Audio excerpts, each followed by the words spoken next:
Waxaa saacadihii la soo dhaafay baraha bulshada aad u qabsaday muuqaal uu soo duubay fanaanka Socdaal. Sida dhammaantiin aan la wada soconno Socdaal, dhowaan waxa uu ka ambabaxay magaalada Muqdisho ee caasimadda Soomaaliya. Waxa uu gaaray magaalada Nairobi.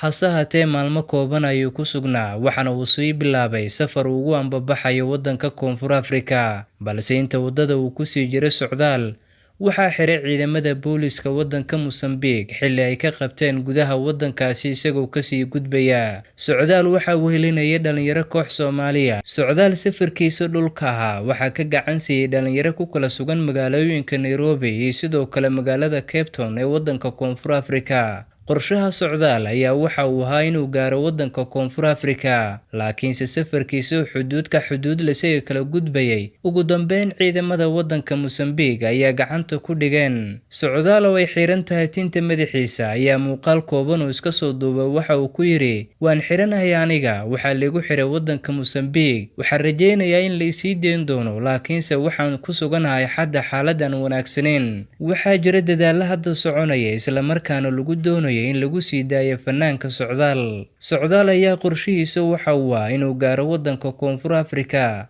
Dadka qaar ee ehelkiisa waxay leeyihiin waxa uu doonayay in halkaas uu tago isla markaana noloshiisa qaybo ka mid ah halkaas ambaqaadkeeda uu ka sii bilaabo. Laakiinse waxaa jiray kulamo iyo sidoo kale soo dhoweyn la doonayay in lagu sameeyo waddanka Koonfur Afrika Socdaal, balse cagtiisa intaysan gaarin halkaasi waxaa lagu xiray waddanka Mozambique oo hadda xabsi ayuu waqti ku qaadanayaa.